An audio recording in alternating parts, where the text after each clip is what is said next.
Como as células, na sua fisiologia natural, ela produz energia, sabia?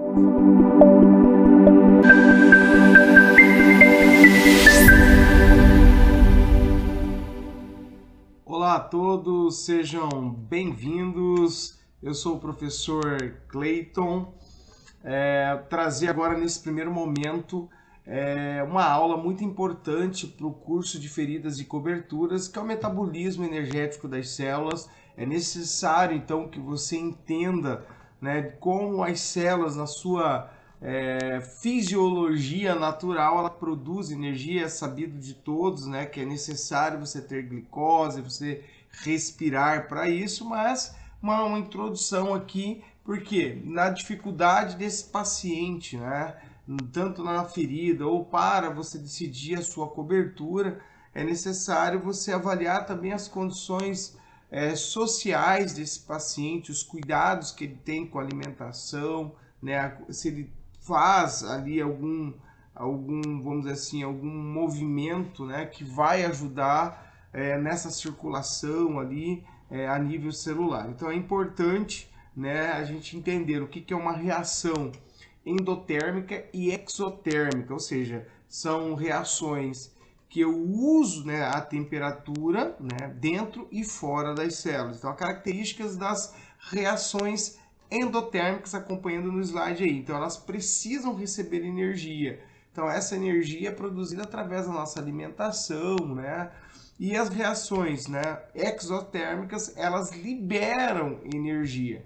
Então, nesse quadro entre receber e liberar energia, a gente sempre tem que estar com um saldo positivo a nível celular, porque senão a gente vai ter a morte das nossas células. E o que faz muitas vezes num processo de cicatrização é a falta de energia, né? Ou uma deficiência desse metabolismo, ou uma deficiência circulatória para chegar a esse metabolismo, ou uma deficiência ali, às vezes até pulmonar desse paciente que não produz, né? Então, no caso aqui da endotérmica, eu tenho a fotossíntese, né?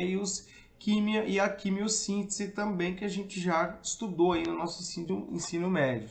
As exotérmicas, elas precisam da respiração e também da fermentação. Vamos entender isso. Então, a nossa energia a nível celular nós chamamos de ATP. Então, a ATP é a adenosina, que a gente chama de trifosfato, né? É importante você observar isso. Então, a ATP ela armazena essas ligações de fosfatos, essa energia que é liberada na quebra da glicose. Então, assim, que a gente chama de glicogênese também, ou glicólise, né? Então, quando a célula precisa de energia para realizar alguma reação química, as ligações entre os fosfatos elas são quebradas e na quebra elas liberam íons de hidrogênio, né? E essa energia, uma vez liberada, vai ser usada no nosso metabolismo celular, e isso está acontecendo dentro de nós agora. Então, dentro desse processo, a respiração do paciente, a nossa respiração, ela é muito importante porque ela tem a fase aeróbica e anaeróbica. Na anaeróbica, a ausência, né, ali do oxigênio, eu não preciso da molécula do oxigênio, do gás oxigênio, né? Eu tenho ali a glicólise, ou seja, ela não necessita do oxigênio para correr, né? Ou seja, para ser realizada dentro do citoplasma. Então, a quebra dessa glicose também eu vou perder energia, né? Então, é importante eu entender. E o metabolismo aeróbico, ele vai acontecer dentro das células, dentro de uma matriz, né? Dentro de um citoplasma, né? Que é ali a mitocôndria. Então, esse ciclo, onde vai ser produzido, né? É bem complexo, mas eu vou ser bem sucinto com vocês, é chamado de ciclo de Krebs. E a cadeia transportadora de elétrons, que são enzimas, que a gente chama de NAD, FADH+, né, que vão transportar essas células carregadas de elétrons, que precisam no seu final, né, na sua terceira etapa ali do ciclo de Krebs, a presença do oxigênio, e aí é onde vai ocorrer dentro da mitocôndria, produzindo então a energia que é a ATP. Então é importante que a respiração anaeróbica é um processo da qual a glicose é degradada em dióxido de carbono e água na presença de oxigênio, e o rendimento, né, nessa respiração aeróbica é de 38 ATPs, né, de glicose quebrada. Então essa é uma forma, uma soma de cada glicose, você produz 38 energias, que é ATP. Importante isso para o nosso metabolismo. Então, como eu falei que esse processo ocorre dentro da mitocôndria, né? Então a mitocôndria é formada por duas membranas, que é a membrana externa e a interna. Então na externa é aquela membrana mais lisa que controla a entrada e saídas de substâncias da organela. Lembrando que a mitocôndria é responsável pela respiração celular. E na membrana interna é onde, né, ocorrem inúmeras pregas chamadas de cristas mitocondriais, onde ocorre a cadeia transportadora de elétrons, NAD, FAD, então ali que vão acontecer todo o processo. A cavidade interna então é preenchida por uma matriz, né, que a gente chama de matriz mitocondrial, e aonde vão ter várias enzimas envolvidas nesse processo da própria respiração celular, do DNA, do RNA, e com pequenos ribossomos. E nessa matriz mitocondrial é onde ocorre o ciclo de Krebs, onde vai produzir a nossa energia. Aqui no slide você consegue visualizar aqui a crista mitocondrial, né, a membrana externa, e também a membrana interna, que é a matriz mitocondrial. Então olha que interessante. O ATP, que é o trifosfato de adenosina, ou adenosina trifosfato, é um composto que armazena em suas ligações de fosfato, pela letra P, fosfato vem do P, parte da energia desprendida pelas reações exotérmicas, tem a capacidade de liberar por hidrólise, né? E aí ele vai, por conta das moléculas de água também, essa energia vai ser armazenada para promover também reações endotérmicas. Então, entre perder e ganhar temperatura é importante. Então, a molécula de ATP. Então, olha que interessante. Eu tenho a adenina. A adenina, pessoal, ele vem do DNA, adenina, guanina, timina. Então, a adenina já vem daí do nosso DNA, tá? Então, eu tenho íons de nitrogênio e aí se ligam ao hidrogênio, né? Importante isso. A ribose nada mais é do que um açúcar já que vem produzido aí pelo nosso próprio metabolismo ali, né? É um tipo de açúcar, né? E aí esse açúcar vai produzir ali os fosfatos, né? Então 3 fosfatos ali. Então quando eu tenho uma adenosina monofosfato, é porque eu tenho só um fosfato, uma molécula P ali.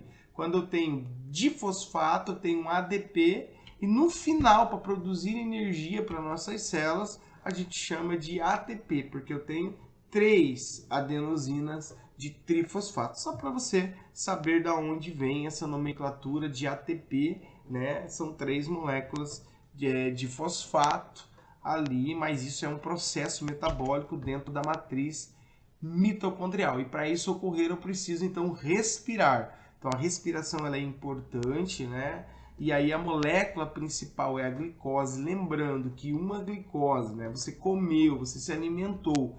A glicose, né, metabolicamente é 6 moléculas de carbono. Então tudo que se produz de energia no nosso metabolismo ali, a nível de intestino, né? A gente come, né? Por exemplo, carboidratos ali, tudo vai se transformar em glicose. Então, uma molécula de glicose equivale a 6 moléculas de carbono. Olha que interessante. Então, essa é uma informação de suma importância para você.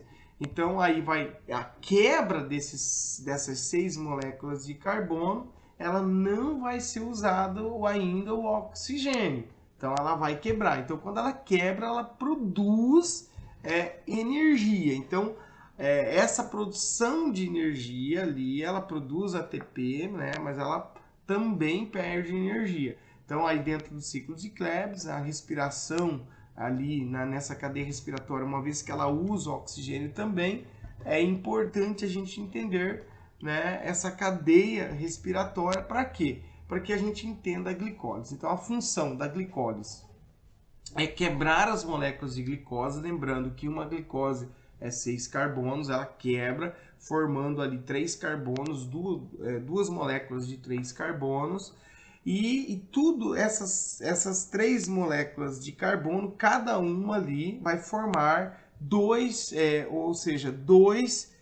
ácidos pirovato. Então, esse ácido pirovato, que a gente chama, né, que vai participar ali no ciclo de Krebs, né, na produção, eles são levados e são energeticamente carregados de elétrons por enzimas transportadoras de elétrons, que a gente chama de NAD ou FADH+. Tá? Então é importante a gente entender que mesmo eu não usando o oxigênio, eu ainda produzo, né, formação de ácidos, né, e esse ácido de piruvato ele é importante na produção de ATP dentro da matriz mitocondrial. Então, o procedimento, né, se eu tenho uma quebra da glicose, lembrando que uma glicose é 6 carbonos, eu quebrando esse carbono, eu fico com 3 moléculas de carbono e mais 3. Essa molécula de carbono, cada uma, ou seja, 3 e mais 3, vai produzir cada uma 2 pirovatos.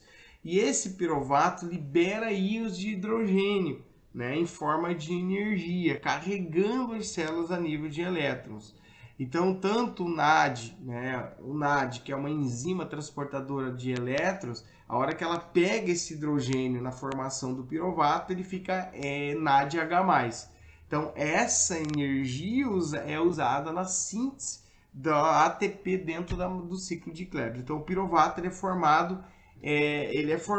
vai entrar dentro da mitocôndria e vai seguir ali para o ciclo de Krebs. Então, é de suma importância a gente entender isso, que 6 moléculas de carbono, né, vão se transformar em 3 carbonos e mais 3 carbono. Então, vai perder 2 ATPs ali, né, mas no somatório depois eu vou ter 2 ácidos piruvato ali de piruvato, tendo um saldo ali importante de 2 NH, né, 2 NADH+, e 2 ATPs ali, 2 piruvatos, nesse primeiro processo onde eu não uso o oxigênio, que a gente chama de glicólise. Então, a ação da ATP, né? Então, ela vai por uma reação exotérmica. Então, ela está carregada de elétrons, ela vai perder energia ali, ela vai produzir um ATP, vai entrar ali uma adenosina difosfato mais um fosfato livre, que é aí que vai produzir o trifosfato, né, com o calor, reação exotérmica, e são reações que a gente chama acopladas. Eu não vou me aprofundar disso, mas é só para você entender que uma glicose aqui é 6 moléculas de carbono, né? Nessa glicólise eu vou ter, nesses 6 carbonos eu vou ter 3 moléculas de carbono, né? Nesses 3 carbonos eu vou produzir 2 piruvatos ali. Então isso dá um saldo de 2 ATPs. É a fase anaeróbica, né? Então, ou seja, eu não usei o oxigênio aqui ainda dentro do citoplasma. Agora, uma vez que esse piruvato, né? Ou seja, dentro vai quebrando essas glicoses e ela vai entrar dentro da mitocôndria, né? Ali já no ciclo de Krebs, e vai liberar dióxido de carbono.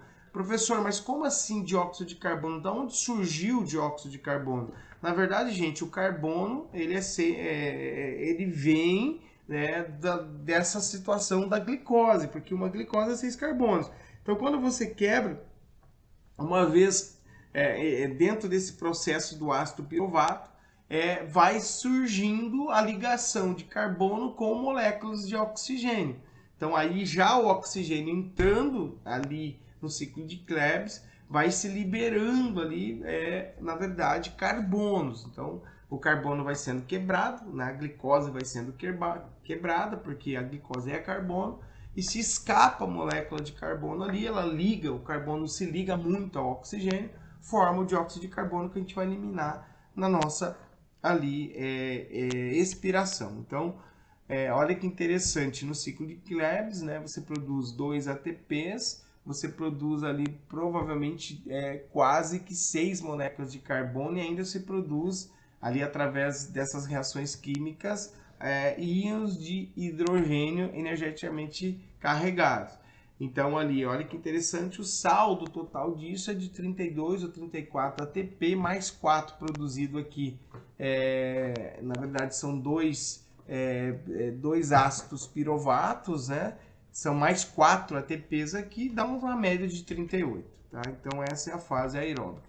E sempre a gente entender. Então é importante nesse ATP adenosina para trifosfato, né, eu entender que eu tenho 6 moléculas aqui de carbono, né, mais os fosfatos naquela primeira fase da glicólise, né, e aí, né, formando as moléculas carregadoras transportadoras de elétron, levando para dentro das células, né? E aí essas duas moléculas de ATP na glicólise ali são liberadas, né, para entrar dentro da matriz mitocondrial e a liberação dessas duas moléculas formam então o piruvato. Então eu tenho 3 carbonos de piruvatos, né? E isso aqui vai produzir ATP ali no ciclo de Krebs. Então é muito importante aí quem criou o ciclo de Krebs, né? O piruvato também ali ele é um acetil, né? A gente tem uma enzima, né, que a gente chamada de acetilcoenzima A, né? Então ela libera dióxido de carbono e íons de hidrogênio, né? Então tem muita coisa mais envolvida, mas é importante que você entender que eu liberando dióxido de carbono, né, eu produzo ATP, eu vou produzir íons de NADH+, FADH+, que também carrega 2. Na verdade, assim, o NAD ele vai carregar geralmente, né, 5 a 6 fosfatos ali, e o FAD uma média de 2 fosfatos. Então depende disso. Então todo o gás carbônico ele é liberado na respiração, né, provém da formação do acetil e do ciclo de Krebs. Então é dali que vem o nosso gás carbônico. Então um exemplo aqui, um ATP, NAD, piruvato, na mitocôndria, né? Ele se liga ali essa enzima coenzima A, por isso que eu tenho a quebra de 6 carbono, fica 3 e mais 3, formando 2 ácidos piruvato, vai se ligar 2 moléculas de acetilcoenzima A, produzindo 2 dióxido de carbono, 2 moléculas de NADH+, carregadas de elétrons, vai para dentro das células, lá no ciclo de Krebs, esse ácido piruvato, mais outros tipos de ácido ali, vão liberar 4 moléculas de dióxido de carbono, vão formar 2 ATPs, 6 NADH+, 2 FADH+, né? Olha que interessante, total de 10 NADH+, 2 FADH+. Agora, uma informação que eu acho importante para você até estar gravando aqui, que cada NADH+, olha que interessante, cada NADH+, produz 3 ATP. Então eu tenho aqui um total de 10 NADH+, se ele produz 3 ATPs em uma glicose, ou seja, 6 carbonos, vai produzir 30 ATP, 30 energias aqui. Olha que interessante. E 2 FADH+, porque cada FADH+, produz 2 ATP. Ou seja, mais 4 aqui. Ó. Se cada FADH+, produz 2, 4. Então vai dar 34. Mais 4 ATP da glicólise, ali do metabolismo anaeróbico. Eu tenho uma média, né, de 38 ATP formadas numa única glicose, né, entrando dentro da mitocôndria, vai produzir tudo isso de energia metabólica. Então, a formação da ATP é na crista mitocondrial, né? Então é importante que essa fosforilação, né, oxidativa, é uma oxidação, é uma transferência de hidrogênio, né, formando essa ATP com na verdade, com gás oxigênio e também formando a H2O, né? O rendimento energético é de 38 ATP. Então é importante isso. Além disso, eu tenho também um metabolismo anaeróbico, né? Quando o paciente ali ele já está com deficiência respiratória, o organismo vai tentar compensar isso, e esse processo anaeróbico, essa síntese de ATP também é produzida, onde vai pegar reservas, né, dos adipócitos, de reservas de gorduras, né? É muito importante, mas ele não vai envolver a cadeia respiratória. Então, aqui vai ter todo também uma formação do piruvato, vai ser transformado em ácido lático, por isso que a pessoa ela vai apresentar cãibras, né? Geralmente o paciente apresentando muita cãibra é porque ele já está usando o metabolismo anaeróbico, é falta de oxigênio ali, por isso que a pessoa quando corre muito, ela não consegue produzir muito oxigênio nas células, ela gasta mais do que entra, ela vai produzir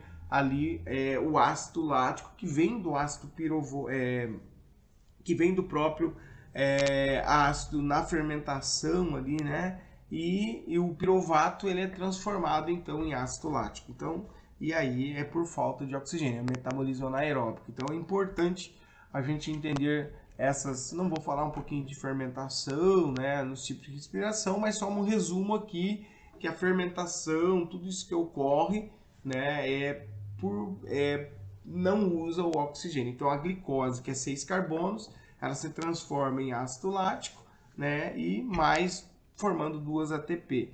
A alcoólica também vai acontecer isso, a acética eu não falei para vocês, mas na respiração, que a gente focou bastante aqui, eu tenho a glicose mais oxigênio, vai formar moléculas de dióxido de carbono mais moléculas de água, totalizando uma média de 38 ATP. Então, gente, é de suma importância aqui, né, a gente entender esses processos, né, esses processos do metabolismo das próprias células, né, é importante para que você entenda que se o paciente ele está cianótico, se o paciente ele não consegue produzir energia, ele vai ter morte celular. Quer dizer, quem é que leva, na verdade, o oxigênio, né, para as células, né? Então, eu tenho que entender que eu preciso inspirar, isso gera uma pressão,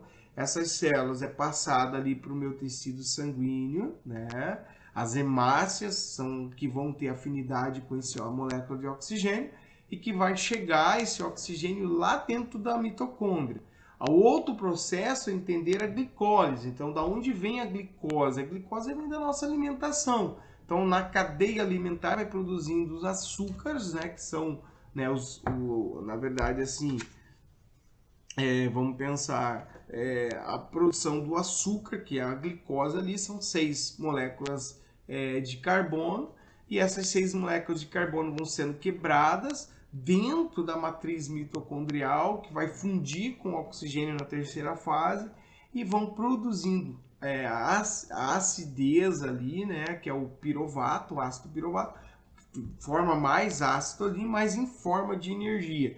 Lembrando que eu tenho NADH+, que são enzimas, que são responsáveis para transportar energias ou células carregadas de elétron. Então é importante isso também. Então, para acontecer tudo isso, para que as células tenham energia vital, é necessário chegar ao oxigênio, é necessário chegar à glicose. A glicose ela é transportada pela insulina, que é produzida no pâncreas. Então, se o paciente ele já tem uma dificuldade com a insulina, que é a nossa segunda aula aqui, isso já vai atrapalhar, né, a produção de ATP. A falta de produção de ATP, eu vou ter uma diminuição no metabolismo e, consequente, no meu processo de cicatrização do leito ali da minha ferida.